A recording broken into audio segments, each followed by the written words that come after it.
But what's coming up on the podcast today?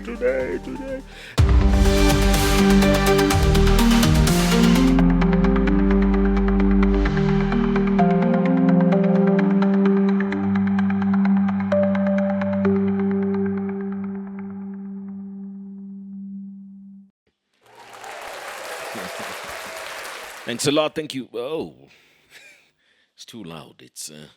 It's just too loud. You know, children of God. Thank you. Thank you so much for joining us on this edition of Zambia What a Day. I almost said on this edition of This Day because I was watching a promo for this. You know what? Let's take a look at the promo for This Day Investigations. It's going to be airing tomorrow, Thursday night on Diamond TV.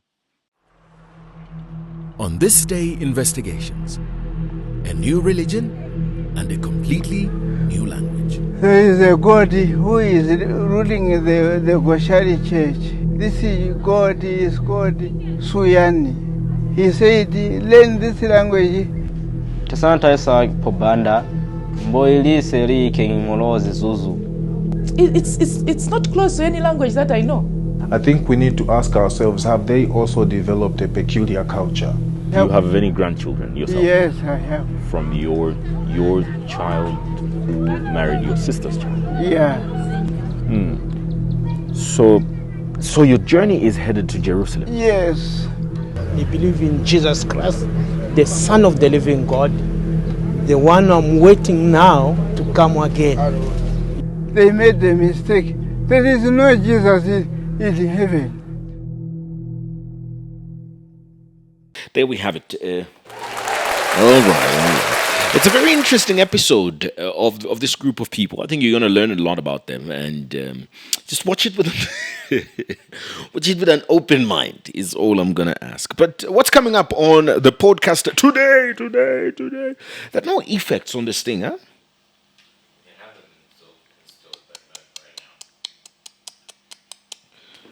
Maybe George, you could be a bit useful and install these things, huh? I just think you could be a bit more, you know. I don't know what you think. I'll look into it. Okay, thank you. So we're gonna use manual effects for now. Coming up. Court hears IBA Director Muleya's murder scene reassembled. It resembled animal slaughter. The father of a daughter, 10-year-old girl in Petauke, has confessed killing her and burying her in a shallow grave. First Quantum Minerals has launched their $1.25 billion project. Let's get into the stories that have been making news. A witness has told the Lusaka High Court that blood was oozing from IBA Director General Muleya's body when he found him lying face down in the Njolwe area the morning after hearing 2 gunshots near his residence. So 42-year-old General Muleya, a farm caretaker under the National Housing Authority, testified that around 6 hours, about 700 meters from his house, he found a person lying in a pool of blood in a scene that looked like animal slaughter. And the court heard that when he moved closer, he saw wounds on the back of the deceased's head and shoulder, and police later discovered that Muleya had been handcuffed. Just terrible. Let's take a look at this.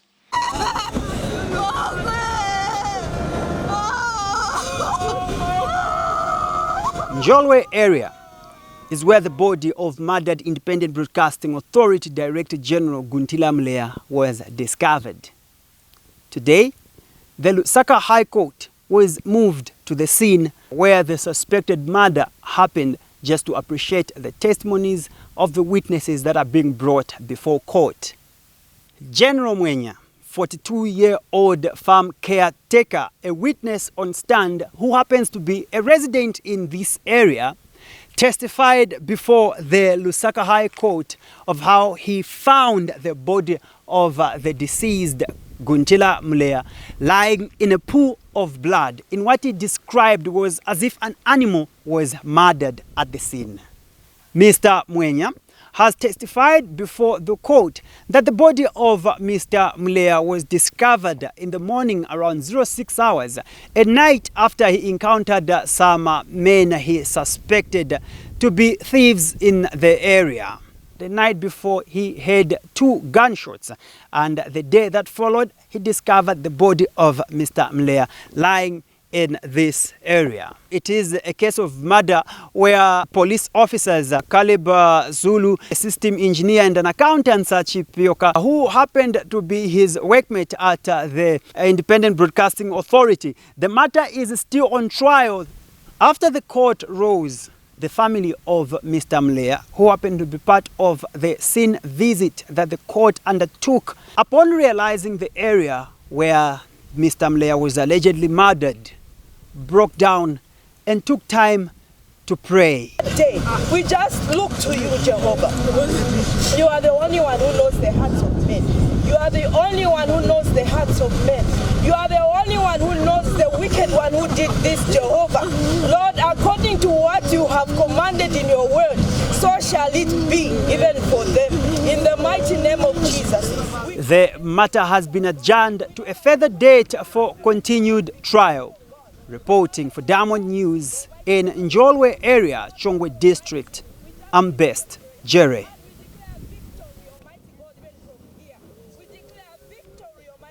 You know, just having to relive all of this is really, really terrible.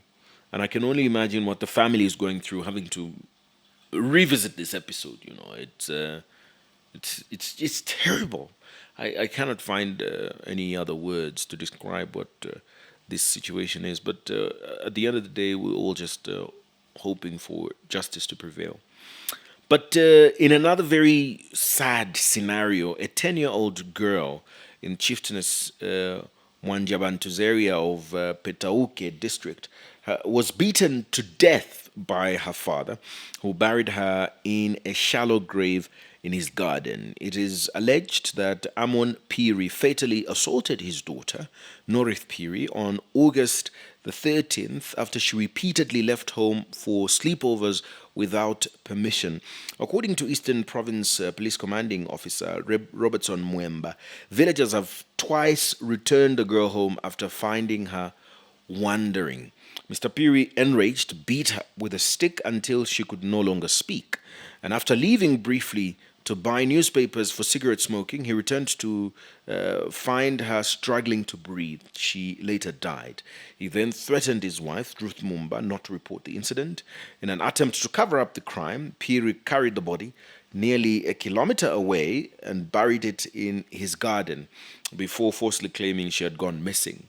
And an informant tipped the police, leading to his arrest. And during interrogation, he confessed and led officers to the shallow grave where the body was then exhumed. And the grave has been marked for further investigation while he remains in custody. We've got this report.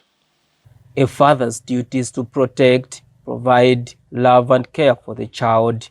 But in a fit of rage, a man, Amon Piri of Petauke district in Eastern Province, has betrayed that most sacred trust. 10-year-old North Piri now lie lifeless, a little girl who went missing, not to the unknown, but to a shallow grave in her own father's garden. On the evening of August 13, 2025, after being brought home by a kind stranger, North's father returned from searching for her. What began as a father's anger over a child's mistake ended in death, a life brutally taken, a body secretly buried, and a story fabricated to hide the truth. Eastern Province Police Commanding Officer Robertson Mwemba has confirmed the death of a young girl. I'm confirming that the murder case really took place. She could go out, spend the night somewhere, she comes back, not on her own, no. Somebody has to drag her back to the house. Now, on this material day, the father had gone out looking for the daughter. Little did he know that the daughter was back. Somebody brought her. Immediately he came He was very, very annoyed with the daughter. So he started beating the daughter, left her half dead. He went out looking for a newspaper. He wanted to go for some cigarette so that he can smoke. Behind, the daughter had to ask for water from the mother, who offered her some water. Immediately she drank, she slept. That was the end. When the father came back to the house, that was in the evening, she was told that your daughter is like she's no more. He threatened his wife into silence the evidence of his crime and then had the audacity to tell the world she was simply missing. So what does the man do? He picked the daughter, took the daughter, and he had to dig somewhere where he buried the daughter. So he was telling other people that the daughter is still missing, whilst he knew. But then, you know how the way it is, death, all the time, you cannot hide death. We are keeping that gentleman in our custody for further investigations. For now, the suspect awaits the justice system as he is innocent until proven guilty. Samuel Sylvester Kware, Diamond News, Eastern Zambia. When you listen to this, it's scary. It's really, really scary. And I guess only they would know what was happening. But when you hear that his wife knew about it and she was threatened by him not to say anything about this incident, it's really scary, And it's really scary, the things that are happening in these homes, to just tell people that she had been lost. But you see, that's the thing about killing someone. Have you noticed that, regardless of whether or not there's someone where you are and there's a murder, people are always found. It just goes to show human life is just so precious that you cannot just escape after killing a human being. It's just very heavy. And it reminds me, George, your cousin was discharged, isn't it? Yes, he was. And has he recovered his sight? He can see, thank God. I don't know how he's doing yet. Trauma, I haven't had the time to go see him, but I think I'll go see him this weekend. Trauma-wise is what we're worried about now, because now the trauma of him closing his eyes and reliving the whole thing again, especially as we go on, there's the court case. So it's going to be a very long road for him. But it's going to be a long road, but I think that we're grateful that he's fine, especially that somebody did, in fact, die under these circumstances. But is he fine physically, like his body? Yeah, he can walk, he's doing basic movements, he can remember, so he's fine. Headache, he complains about headaches here and there, but I think it's normal considering the trauma he faced to his head experience. It's good that he's fine. If you may be wondering, it's the Ruby's filling station murder. There was a woman that was killed, and one of the people there were only two people there. The other person that was there was George's cousin, and he was badly injured in that, in fact, the first day when the accident happened, when the attack happened, he could not see. He had lost his sight, but eventually was able to recover it. And it's good, once again, that he's recovering well. And we hope that he's also going to be recovering well mentally. But there's a lot of death in these stories. It's been like 3-4 deaths just this week. The first 3 stories I've read, it's just death. Even yesterday, on Sunday, there was a woman found in Ring Road.